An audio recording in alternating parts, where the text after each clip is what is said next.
Chris and Chris Talk Movies. Hello, and welcome back to the podcast. My name is Chris Ferry, and of course, this is my co-host.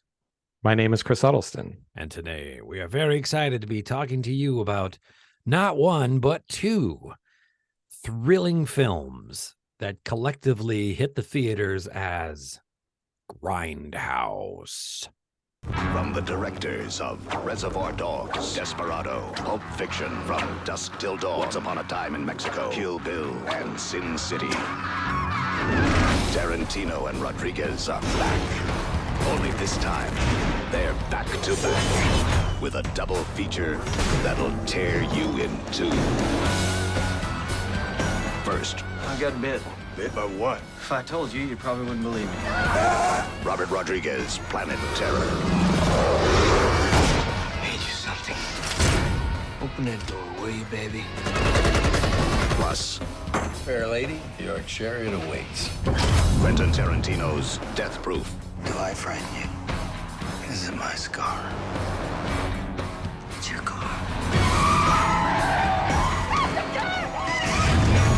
Two no-holds-barred feature-length motion pictures for the price of one.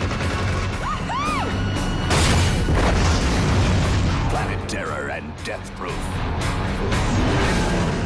Only at the Grindhouse.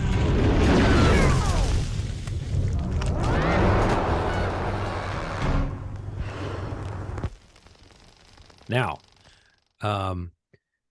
instead of a synopsis, this is a little bit of a special case. Chris, you've got something different for us. Yeah, so what I thought I would do, since this is a little bit kind of a different film. So I saw this in the theater when it was released in 2007, I think it was.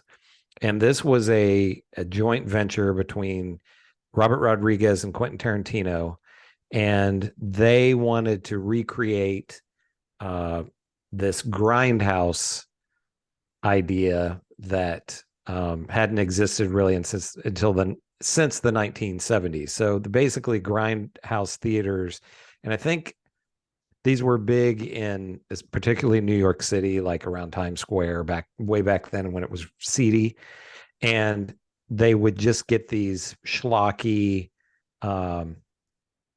genre films and just run them over and over and over. They would just grind through them, I guess, and that's where the term Grindhouse came from. So they wanted to try to recreate this themselves. And so Robert Rodriguez did a film called Planet Terror. And then in the middle, they had, I guess it was 4 trailers created by other directors, that fake trailers for movies that didn't exist, that were done by some of their friends. And we'll get into that later. And then the second film is called Death Proof. And that was directed by Quentin Tarantino. So I thought what we would do is just start by talking about Planet Terror, which you hadn't seen any of this stuff, right? No. Okay, and then we can talk, as we get into it, we can talk about the actors and all of that. So Sure. So let's start with your reaction to Planet Terror. Well, so just a tiny bit of backstory and setup. So if you've not listened to our podcast before, we do spoil these films. We talk all about them. So if you don't want to hear that, then sorry. But we last episode we did Robert Rodriguez's The Faculty. Mm-hmm. And I really, really enjoyed that. I had a great time watching that movie, and then that spurred you to say, "Oh, have you ever seen Grindhouse?" And I said, "No." I mean, I was aware of it, but I hadn't seen it. So that's what led us to here. So, I think both of these directors, and we'll stick with Robert Rodriguez film first. Both of these directors approached, it's sort of an homage. It's sort of they're each a kind of a love letter to the genre. I think that Robert Rodriguez's Planet Terror is a lot of fun in many of the same ways. It's certainly more off the chain. I think that one of the things that really impressed me about The Faculty was how what I said in that episode was it really felt like that film got to have its cake and eat it too, because it was this sort of formulaic high school horror film, but it also managed to hit all of those marks in really fun and really surprising, really fresh feeling ways. So this sort of relatively stale formulaic model plus all of this new life that he breathed into it, in ways that I mean, I can't think of a better way. It was just fun. It was like he was having a lot of fun. The cast was having a lot of fun. So I think that Planet Terror is likewise a lot of fun. It's definitely grosser, as you know, it's a chemical zombie flick, right? So there's a sort of a green gas that turns people into these kind of bloated, pussy zombie monsters. They're not mindless. Some of them seem to be mindless. Some of them aren't mindless. It's a little all over the place. That's not the point. The point is kind of splat. And there's a character running through it that owns a Texas barbecue place, and he's always like dipping his finger in the sauce he's working on. And so, you know, there's literal barbecue sauce all over this film, as well as like people's bodies and heads are exploding, and it's like splattering like ectoplasm and metaphoric barbecue sauce everywhere. And I thought that was really neat. And there's it's bonkers. Rose McGowan is a go-go dancer that we meet in the beginning. The whole title sequence is her doing, a very sexy go-go dance on a pole. And early on in the movie, some of these critters like attack her and just bite her leg off. She loses a leg. And the first sort of prosthetic she gets is she reunites with an old flame, and it's just this sort of red wooden table leg. So she goes kind of hobbling around on this. One leg is clad in a thigh high, sort of go-go dancer's boot with this stiletto heel, and the other is this, candy apple red table leg. And my favorite part with this, so she uses it as a weapon. I mean, everything that you could imagine that you could do with this table leg pretty much happens. There's a really fun bit where she and her former boyfriend kind of rekindle their passion, and it's a love scene that we get through the foreplay of, and then as more or less as soon as she's fully naked, things get, metaphorically and literally too hot, and the film melts. Yeah. It says "real missing." Yeah. Management apologizes for this inconvenience, and then it cuts to what's supposedly the next reel, and the whole place is on fire. And like, I just thought that was so funny that they cut from the sex scene. He was like, we don't need to worry how we get here. The next exciting thing that happens is this, and we'll just make it look like the real, Yeah. But to get back to the table leg, so as they're sort of beginning to canoodle, and he's trying to get her clothes off, there's a shot where she sort of is lying back, and he's sort of moving in to kiss her, and we see in the foreground, we see her good leg, she bends her knee and sort of is wrapping her legs around. In the background, you see this red table leg. Yeah. I thought it was so funny. I had to go back and watch that part a second time just for that. Just because it's such a sort of, such a sexy scene. And then there's that table leg coming up in the air in the background. And of course, Tarantino is in this. Tarantino has himself in both films, which is the thing he likes to do. Bruce Willis is in it. I will stick with this film, but there was more or less the same cast, or there's a large central cast that were in both movies, right? Yeah. Did they shoot them at the same time? That's a good question. I'm not sure. I kind of going back just from memory of the time, I think maybe, but I'm not sure. So anyway, I think that of the two of them, Planet Terror is the more just pure unadulterated fun. It doesn't hold itself to too much logic. And it has a lot of fun with kind of, the stupid one-liners, and a lot of splatter and a lot of,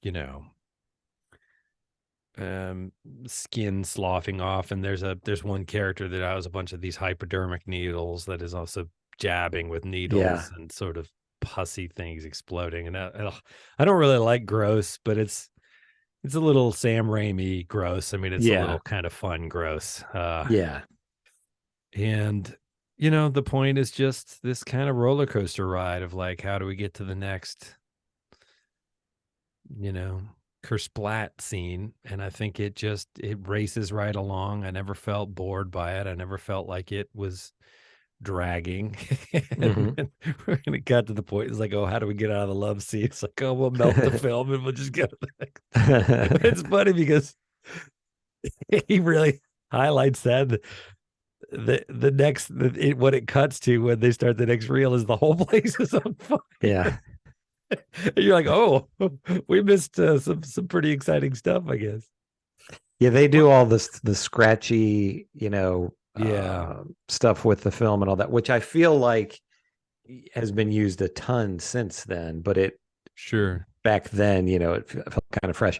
Not to let the cat out of the bag with, since we're going to talk about the next film in depth more, but I feel like the thing that you see like on TikTok now, I understood the assignment, or he understood the assignment. I feel like Rodriguez understood the assignment more than what Quentin Tarantino did. In that, I'm not saying he didn't understand what he was doing, but Death Proof is a better film, just as far as being a more quality film, I would say. But I think it misses the point a little bit, because what they were basing all of this on was films that were bad.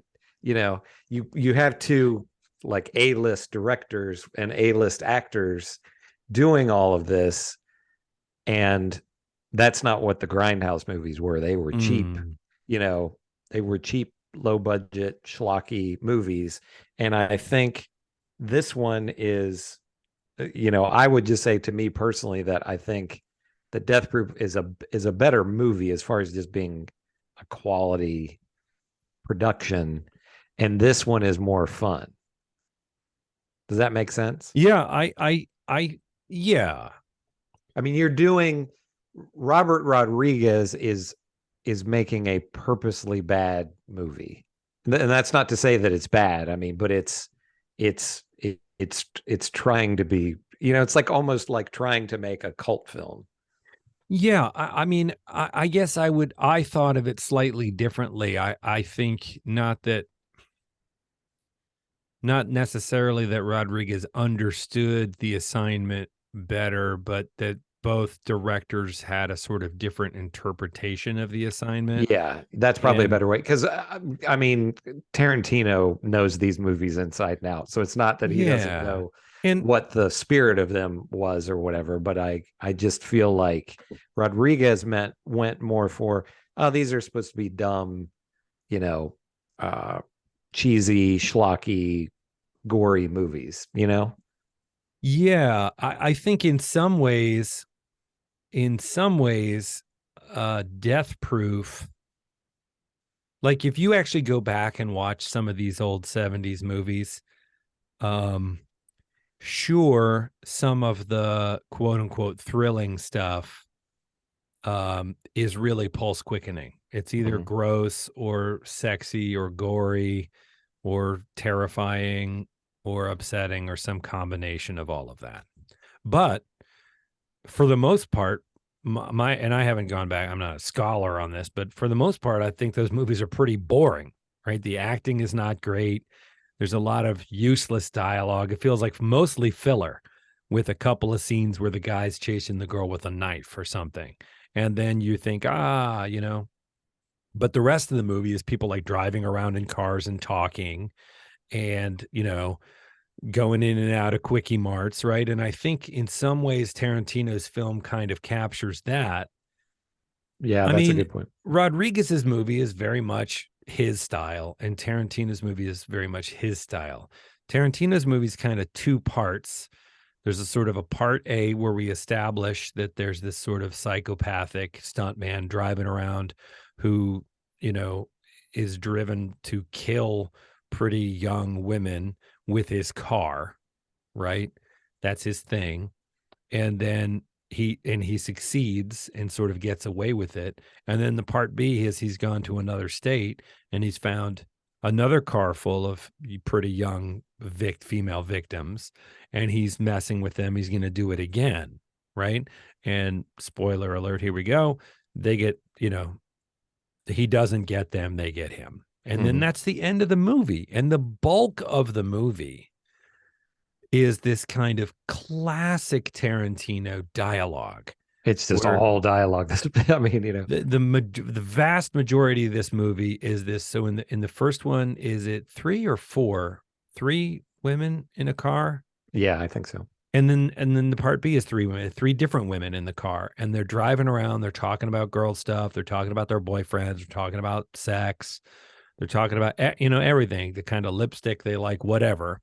And it is, and the movie is full of like these great deep cut old musical tracks. And Tarantino's in that one too. And so it really just felt like both directors used this as a playground to be like, oh, all right, I know what I want to make. I want to make a splatty, zombie, squishy horror flick, horror action. Well, so eventually she ends up killing. Actually, it's Tarantino she kills she gets him she stabs him with the leg, and then it breaks off and she stabs it through his eye, right? So she gets him a couple of times with this thing, but it breaks the table leg. So her boyfriend has rigged up like a big heavy machine gun, kind of rocket launcher type thing that he has attached to her leg. So now she's got a gun for a leg, and he has great fun with that. Yeah. There's all of this kind of come full circle where it's like they plant a thing and then it comes back around, and there's no dumb skill number 25. She's always saying is, no, there's no such thing as dumb skill. It always has a use. So it culminates with her doing a kind of a dance that's reminiscent of her go-go dancing, but as she's swinging her leg around, she's shooting bad guys. And it's just so, I mean, it's simple, but it just brings all of this corny stuff back around in a way that you realize why there are formulas in Hollywood, because the formula is a formula for audience satisfaction. And I'm not defending it. I think when you see something that feels formulaic, you're seeing the formula and not feeling the ride it's trying to take you on. You feel like you're just being manipulated by this formula. Right. But that is not the same thing as saying that the formula doesn't, the formula is created because people have like, why do people like this or that? Here's the formula for that. And so I think what I love about this movie, like the other one that Rodriguez did that we watched, is that you both see the formula and enjoy the formula, right? You see that it's this kind of manipulation, but it lets you in on it so that you get to have fun too. Right. And with Tarantino, I think, he's talked about being this guy that worked at a video store and just fell in love with movies of all these genres and went from being an adorer of these films to making, these homage. All of his films in some ways have these homage elements to these other films that he loves. And Death Proof is very much a Tarantino movie. It's a lot of talking. It's a lot of snappy dialogue. It's a lot of music. But it is also an homage to those movies in its own way. Is that in the first one when what is the dude's name? Why am I spacing on his name? Are you thinking about the killer, the stuntman Mike? Oh Jesus! How do I forget? He's one of my favorite actors. Yeah, How do I forget his name? Kurt Russell. Kurt Russell. I'm not used to seeing Kurt Russell in a villainous role. He's typically the hero, even if he's kind really of good as a villain. But he is super charming, right? And when he finally kills this first car full of young women, it is really something. I mean, it is.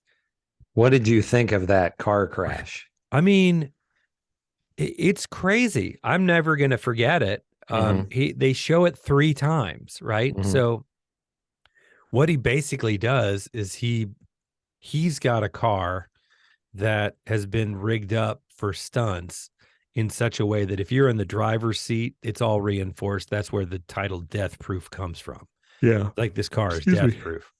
And he's got another young woman from the bar that he said he's going to give a ride home. And he's got her in the passenger seat, which is not death proof. And it's like if there's going to be a camera in there for a stunt or something, is how he explains it to her. But he basically bounces her around inside the car until it sort of, I guess bashes her head in or something, basically from so much impact. But so he's got this victim number 1 in the car, and then he has his lights off and he drives at top speed head on into the car full of other women. And it shows it 3 times. So it shows the collision, and then it shows the collision, and then it shows the collision. And each time it focuses on what happens to each of the 3 women. So that's where you really get the exploitation factor. Of course, there's a bunch of like shots that where the camera just languishes over their legs and their butts and their hair. And I mean, they are, they're objectified in ways that the sort of exploitation genre would expect you to do. It doesn't feel,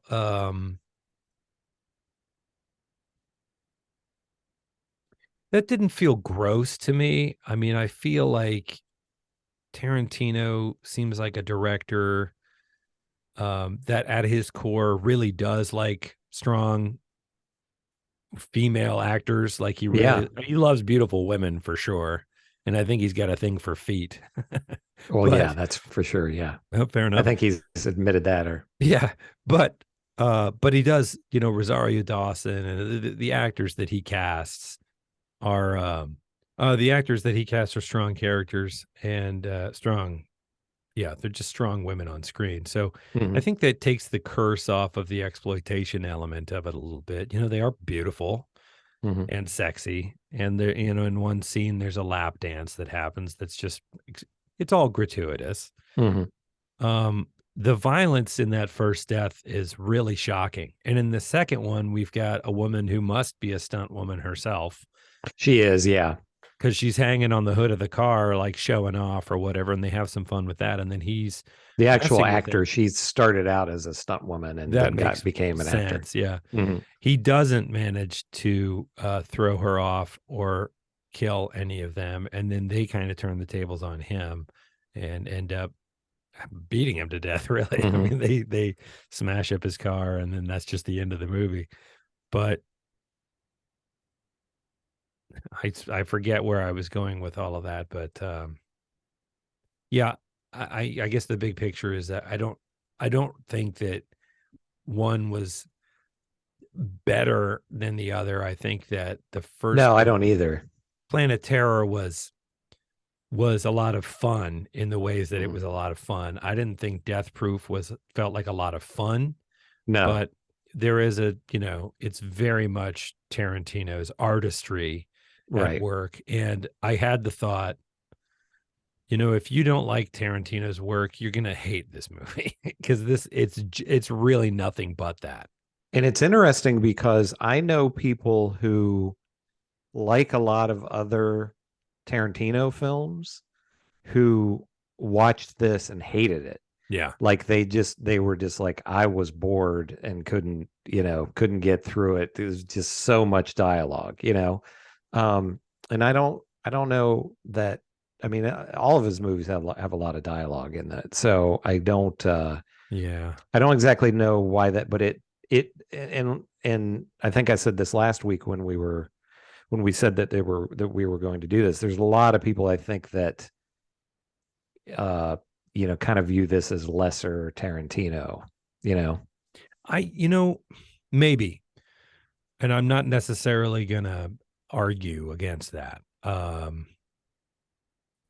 I think if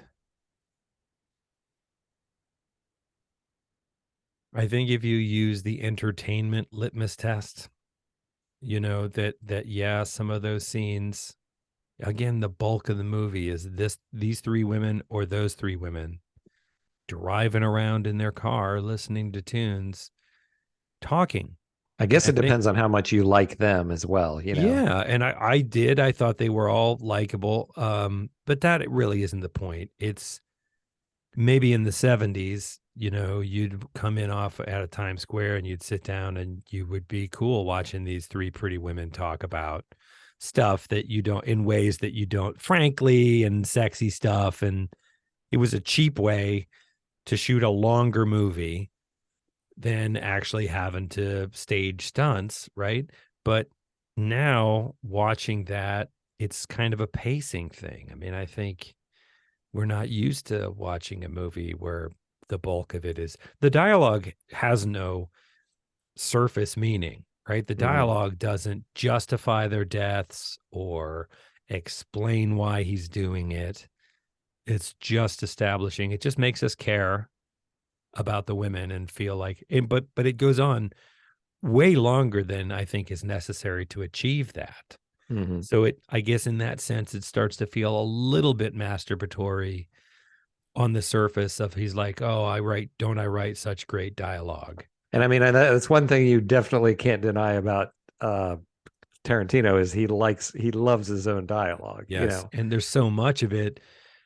I think that it's terrific dialogue, and the fault of it is that he puts so much of it in that you just start to hear him. Like all three of these women in this car start to sound like Tarantino. Yeah. And you're like, okay, so maybe you need a red pencil, buddy. Or not. I mean, I think he thinks it sounds great. I mean, I think they were each, executive producers on this. So I don't think there was anybody to say like, hey, right. I mean, I think the assignment was each director said, I'm going to make my own love letter to this. And they looked at each other's, well, oh, great. Oh yeah, that's great. And they didn't get in each other's way. Yeah. And this is what, One thing that there was something that you said at some point there, and I forgot exactly what you said, but it got me to thinking about something that I hadn't really thought about with these movies, particularly with Planet Terror, that again plays into the fact that you had A-list directors who were working with, a pretty significant budget, that these movies that they're paying homage to did not have. And one of the things with that, and I'm sure they were aware of this and thought about this, was those. Oh, I remember what it was that you said when you were talking about how a lot of these, when you go and watch a lot of these old movies, they're boring. And we've seen this with some of the things that other movies that we've watched on the podcast, where you watch a trailer and it's a bad movie, but you watch a trailer and you're like, oh, that's going to be so terrible. It's going to be so much fun. And it's just terrible, boring, Yeah. And I think what is cool about this is, so with those Grindhouse movies, they were selling them based on the poster, probably first and foremost. And there were, a 70s Planet Terror might have had a woman on the poster with a machine gun for a leg, and then that's never actually in the movie. That's just to get Right. get you in the seat. Right. And then Robert Rodriguez actually has a woman with because he had the ability, the Right. the budget and the special effects people and everything to do it. Well, that's so And- smart. It's sort of like he made the movie that he wished these things had delivered. Yeah. Right. When I was a kid and I saw these posters, like this is the movie that played in my mind when I saw those posters. Yeah. And Exactly. that's a great putting your finger on it. And these, when they were making these movies, that there was no video, no home video, and in these really bad movies, they weren't making it to TV. So like I say, they made the posters kind of as salacious and exciting as they could, or the trailers, they cobbled together the exciting parts of the movie and put them in a trailer to get people in there. And they didn't care whether people liked it or not, or there wasn't necessarily going to be a sequel or anything like that. I read something recently that with a lot of the movies that Italians were making at this time, the same thing, the schlocky movies and everything, and they said there would sometimes, maybe even if they did a sequel or something like that, there would be continuity issues between one film and the next, because people weren't, people would watch the movie once and then they'd go and see the next movie, and they weren't at home rewinding and fast forwarding and watching it over and over again. So if something wasn't exactly right, from one to the next, nobody cared. They weren't paying attention in the same ways. Right. And with the Italian films, and I'm sure this happened in America some too, I thought this was really interesting that back then they said people would go to the movies all the time because in the summer, a lot of the homes and the apartments in Italy didn't have air conditioning. So the people would just go just to have a cool place to go. And hopefully they were entertained, but they didn't really, the audience didn't care if these movies were amazing either. So yeah, I think that's really great that you brought up that. I'm sure they were like, this is what I always wanted, this is what I dreamed of it being, and this is what I always wanted to see. And they got to do that. Well, and not to sound like that old guy, but it really, like, the iPhone came out the year my son was born. So the iPhone came out in 2008.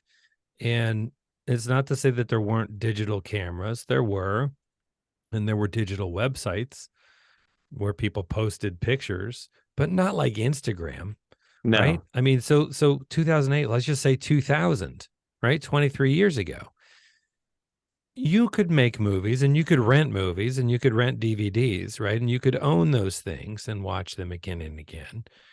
But what we have now with the internet and all of the internet being available in our pocket, and the same device having a camera on it that shoots HD video.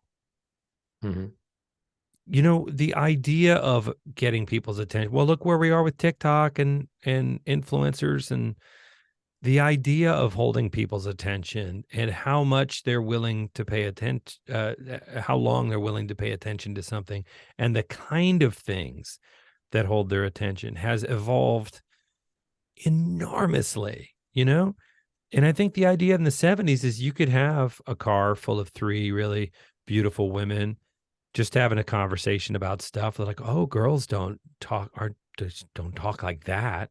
And the winking nut is like, oh yeah, they do. Yeah, girls talk about all kinds of crazy stuff. Yeah. I mean, that's not entertainment, because the internet is full of people talking about whatever, and the crazier the better. Like, it's a race to try and be more shocking than the last thing. But that was definitely not always the case. And, it's safe to certainly say within our lifetimes, right? We're 50. So you're just talking about half a century. That wasn't the case, but you don't even have to go that far back. You could split the difference halfway. Yeah. And I think that you think, oh, the air conditioning is interesting. There were a lot of things, but the things they did to entice you in, Yeah, the bar was in a different place, and looking up at the big 75-foot screen, seeing a beautiful woman with her bare legs out the car window. It was exciting. I mean, that, in a way that you're just kind of like, what am I looking at here? Like, Yeah. and what happened? What's the story? We're Yeah. very impatient comparatively. Oh yeah, for sure. One thing that I want to talk about briefly was kind of the experience of watching this. So I don't know where you watched this, but I couldn't find any place that had it all as just one. Me So when either. I saw this in the theater and how, they presented it, it was just one, it was like you were going to see a double feature. Yeah. And they have the first movie, and then they have trailers in the middle, and they have the last movie. And especially seeing it in the movie theater, really. Now, one thing I will say, this was kind of particularly for Tarantino, but I mean, Rodriguez has had a really great career too. This kind of famously flopped. People just didn't really get it, and I think they were a little bit, I'm sure a lot disappointed, but Yeah. but I remember being really hyped for this and really wanting to see it, and I couldn't talk anybody into going, and I went by myself like an afternoon, and there were maybe 2 or 3 people in the theater, but it was a great experience because, this is a perfect to see in the movie theater, because the stuff with the dropped out frames and all of that stuff really works. Yeah. When you're in 2007, I don't know if it was projected digitally or not. It was probably still like an old time projector, I guess. Probably. I don't know. Probably. The other thing I just want to talk about real quick is color. Oh, sure. Mm-hmm. Right. So the difference between the two films is, I mean, Rodriguez uses a lot of what have to be filters. Mm-hmm. And he picked both films have a sense of, different films of different eras had kind of different chroma and development stuff. And so there's a different kind of color quality and feel to, and if you have a vintage photo app with filters on your phone, you know what I'm talking about, right? There's not just black and white. There's all different kinds of exposure and grain to the different eras of black and white filters you can use. I feel like Rodriguez more or less picked one very saturated a choice and stuck with it that felt true to the time. And then he played around with it. He put a lot of film scratch on it and shifted things around a little for emphasis. Tarantino, on the other hand, kind of cycles through. And at one point, when we're switching from sort of part A and we're meeting the second group of girls, it is black and white. And then there's a moment where this one character who is in a cheerleading outfit for reasons that are explained, in the story, is at a soda machine, and the other, as Rosario Dawson, is standing by the kind of muscle car they've been driving around in, and she puts in her coins and she presses the button, and when the soda can goes ka-chunk, and it's such an iconic sound, right, that I guess you still get, but it really takes me back to that time, that ka-chunk of the soda thing hitting it snaps into color. And we see that the color it emphasizes the color, right? It's so deliberate. I think that's such a beautiful moment in this film. We see that her cheerleading outfit is this canary yellow, and the soda can she's drinking is this candy apple red, and the muscle car is bright yellow with a black racing stripe. And you know what I mean? And the color is this, it's just this wonderful visual moment that is, I think the whole film is a love letter to the, to the genre and to the era. But there are these pop out moments like that really underscore. I understand why this thing didn't do better commercially. It might have even be a little ahead of its time, Like sometimes you put this stuff out there and the mass audience, sometimes it just comes out on the wrong weekend. And it's as banal as that, you know? Maybe now, if this had come out, maybe they'd drop it on a streaming service and maybe it would be huge, you know? Yeah. But I think that it's a little deceptive because I think it looks lowbrow and from the hip. I think both films are very carefully considered. Oh, yeah. And the pace of Rodriguez's film feels literally sloppier, but faster and looser. Right. But I don't think that's, I think he's very carefully planning Oh, this yeah, stuff out. for sure. And Tarantino's is a slower pace thing. So I think you see those choices more because he just lavishes in them. You know, he's just, that's really the whole point of that thing. And then when things are pulse quickening. So I want to talk a little bit about the violence in it. And I want to talk about the mini trailers as well. Yeah. Because that first scene in Tarantino's movie where the gratuitous violence happens and the first 3 women are killed, it's so shocking, right? It's really going to stay with me, you know? And it reminded me a little bit of the kind of thing that Raimi does. But when Raimi does it, there's a kind of a gleeful giggle to it. Yeah.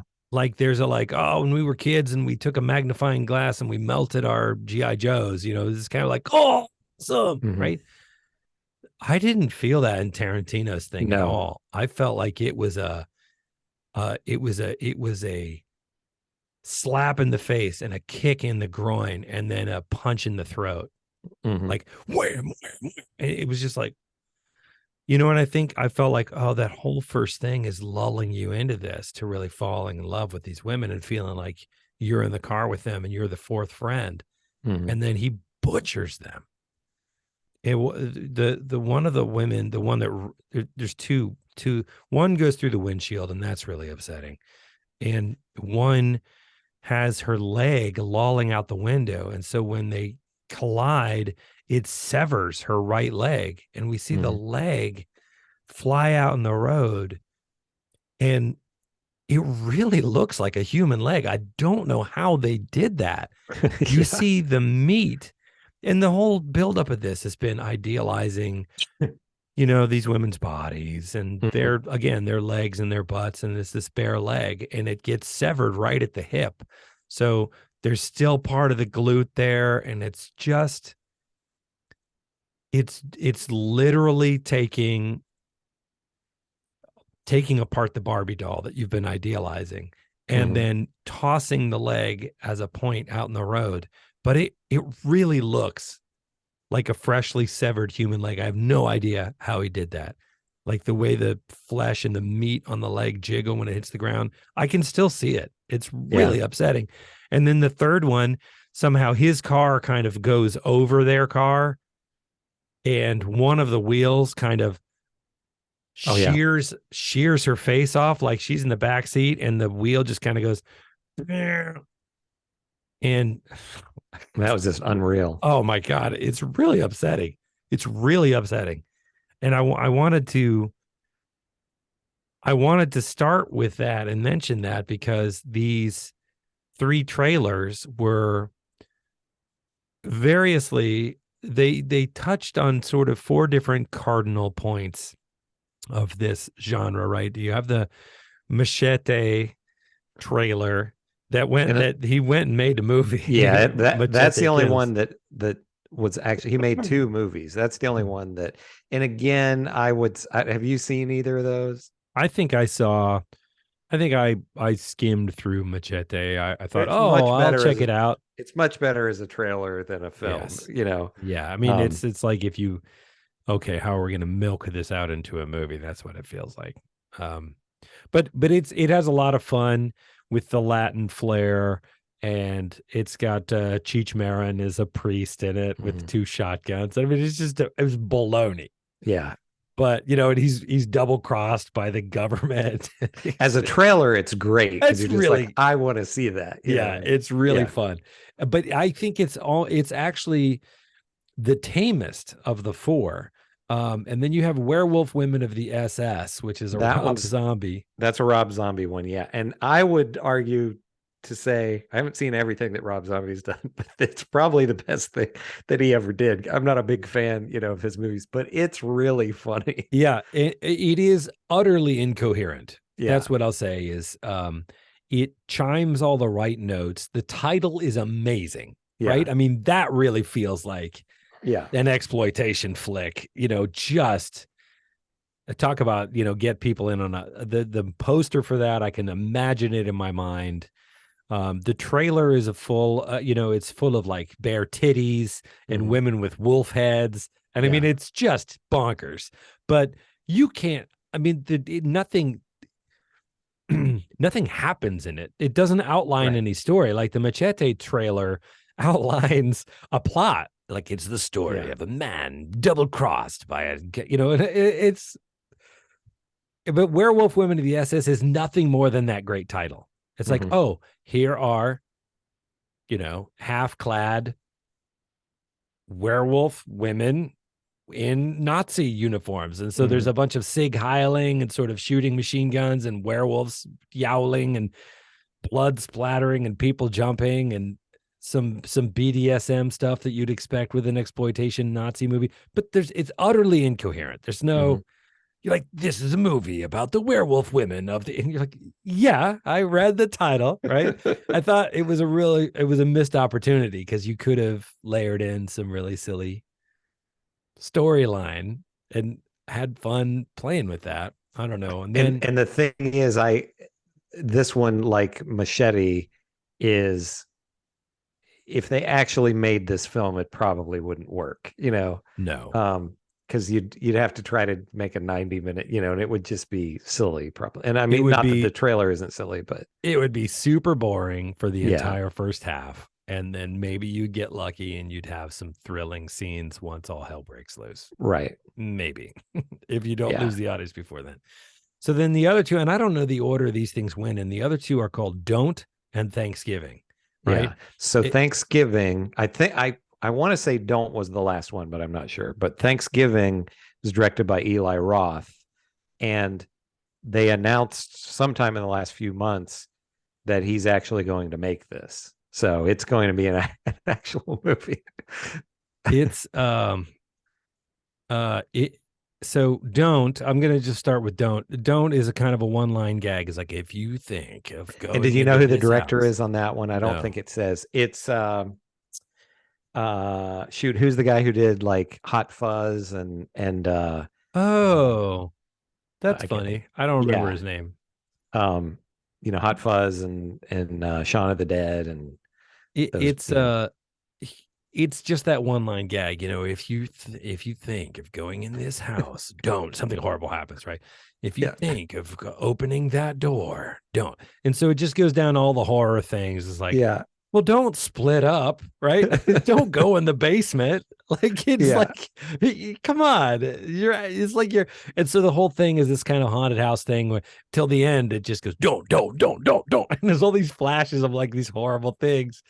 And I thought that was kind of funny. I'm like, That one's yeah. really funny. I think it's hilarious. And the when they go in the basement and it's like the big man baby, that's Yeah. Nick Frost. oh, there you go. So, But there's I some don't think upsetting Simon stuff Pegg in is it. in it anymore. What's that? There's some upsetting stuff in it. There's some really fast cuts and they're like people with their eyes ripped out. And, so you're like, oh, and it's happening so fast that you're just getting these flashes of these upsetting images, rapid fire. And it kind of triggers, it triggers your animal brain. You're just like, right? Now, Thanksgiving starts silly, right? Because it feels like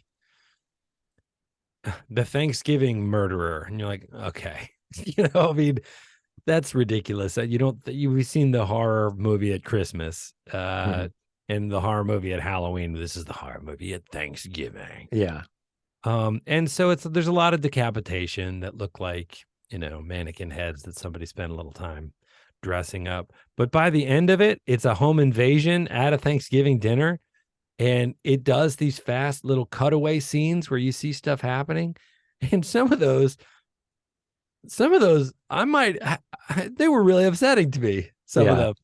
It's pretty gross. It's pretty gross. It's not just that it's gross. It's like somebody has been murdered and trussed up like a turkey in one point, but it doesn't spend a lot of time on that shot. There's just enough time for you to register it, right? And he's got the whole family like tied up around the table.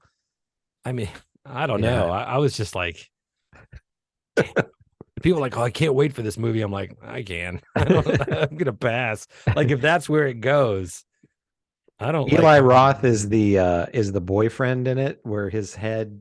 It's like he and the girl are making out in the convertible, and like his head falls off because it's got. And then you have the cheerleader where she's like jumping on the trampoline, and she jumps up and does a split in the air, and then a knife, a big like and so Yeah. and she lands on it and screams, and it cuts away at that moment. We just hear the scream, but that's the most. So there's a lot of sex and a lot of violence in all of these, but that's the one that most closely marries the sex and violence, the penetration of the knife being a sexual act. And I've always found that stuff really upsetting. And we saw a bit of that with Kurt Russell in Death Proof, that he, like a psychopath would, it's like why is he doing this? And there's a cop that's in Texas that sort of speculates, I think it's probably the only way he can get off. I think this is, why would he do such a thing? I think that's just the only way he knows he can get off. So he does take a kind of we don't see him like pleasuring himself or anything, but he does seem to take a specifically, he seems to get off on it, right? That's why he's doing it. Because what he's doing is so cruel and senseless otherwise, that it just seems to be something that gives him real deep level pleasure. But the violence is not sexualized in the way that it is in Thanksgiving. Ugh, Yeah. Jesus Christ. With the Kurt Russell character, I mean, it's an interesting serial killer that, is killing people, with the car in an interesting way, But there's no why, right? It doesn't go deep. He has a whole monologue or two about what he's a stunt man and explains the car, but we don't know anything about this guy or why. He's just I mean, I can understand why people see it as lesser Tarantino. But I don't think it's worth utterly discarding. I think you get to see a lot of his craft and him doing what he loves about filmmaking in it. And I don't regret watching it. What do you think of the ending of Death Proof compared to the rest of it? Did you feel like the ending was satisfying? I think it's it just lets us all off the hook. The bad man who did the bad things to the nice girls in the beginning gets what's coming to him. And to the point even where they shoot him, and from that point on, he's on the defensive and he's even sobbing. He's like, I'm sorry, I didn't mean it, right? And then there's just this protracted scene where they're roundhouse, they're just slamming him in the face, and they're just basically, this is what happens to bad guys like you. They get the, ass beat out of them. And then that's just the end of the movie. And so what that says to me is like, well, that was the point of this film. Right. Bad guy does gratuitous bad things. We don't like it, but we can't stop watching. Looks like bad guy's going to do it again, but they flip the tables, and not only did the girls survive, they stopped the bad guy. It felt a little bit like a cop out, but it just felt like the literally shortest, easiest way to tie off the film, because then it just goes the end. It doesn't even.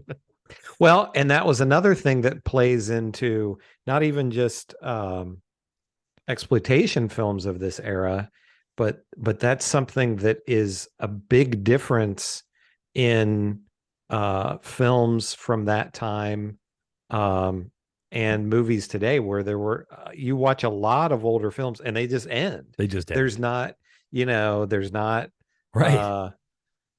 the it's like whatever the bad guys defeated or whatever, and that's the end of the movie. He doesn't come back, right? There's no part 2. There's no setup for a sequel. It's like, he's right behind you. Oh, you got him. Oh, thank goodness. The end. But there's no scene showing you, what's going on with the characters now. And that's a big difference between, movies today just don't abruptly end like that anymore. No, there's often a second ending and sometimes even a third ending. Yeah. And at the end of it all, if they don't set up a sequel, which they often at least leave open, they kind of ease you back. There's a scene where it's kind of like, oh, well, okay, let's all catch our breath. Mm-hmm. And looks like things are going to be happy from now on. So you good? You got your popcorn? Okay. All right. Thanks for coming. Good night, everybody. Yeah. And I think that's I don't know when that came about, but that's definitely not something that was done and at this period that blah, blah, blah. I don't know, whatever. So yeah. So would you recommend this to people? Yeah. I mean, I would, like I said, at the time I was a big fan of this. I don't know, revisiting it as if it holds up quite as well as what I had remembered it, but I still think just the whole thing is a lot of fun.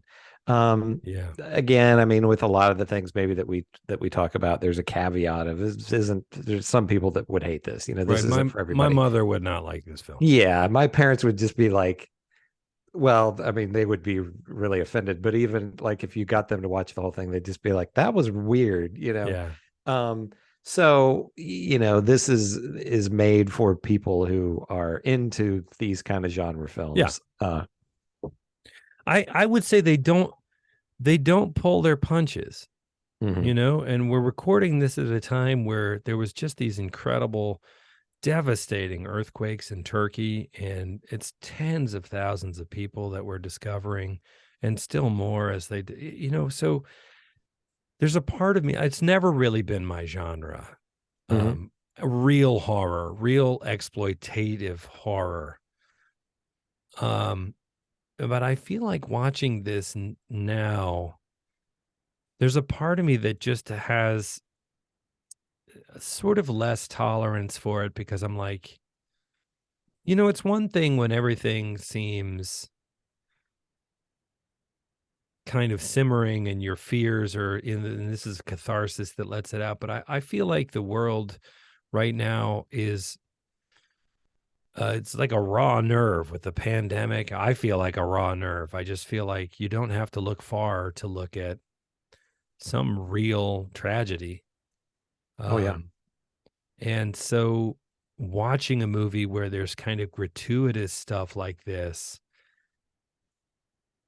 it didn't, I mean, I think if you're into these, you should check it out. I'm not saying I didn't like watching these movies, but I mean, for me at this point, I was kind of watching it being like, man, I don't need gratuitous violence. Like there's just so much violence and death everywhere in my news feed. And I'm like, I'm covered, right? I don't need any more of this. This isn't making me feel better. Well, and it's a little bit different for you having not been a person that was into these kind of movies to begin with, but there's I don't know if theory is the right word, but it's not uncommon, I think, for people who are some other podcasts that I listen to who are, people who are big horror fans will say, when I was younger, I wanted to watch like the most, and I was never like this, but to a degree, but it was just like I just wanted to watch whatever was the most shocking and the most disturbing and all that kind of stuff. And they're like, as I've gotten older, I'm less and less interested in that. And there's one thing that could be said about that is when you're young, you're immortal, or you think you're immortal, you feel immortal, and you don't ever really think about death. And when you're older, you're 50 years old like us, you start to feel your mortality, and you're maybe not that horror movies are like, oh, they don't show death in a real way. They don't show the aftermath and the way the families are affected and all this kind of stuff. But I think, you get to a point where it's like, I don't really want to be reminded of the fact that, I've got maybe less time, the road ahead of me is shorter than the road behind me, Yes. So, yes. Not to get sappy on it, but I, I think as we get older, we start measuring, there's an angle from which we measure our lives in loss. Mm-hmm. I had a friend who was in his 80s and he got sick, but just before he got sick, I was visiting with him, and I mean, he's dead now, unfortunately, but I said, "How are you doing?" And he's like, "I'm okay."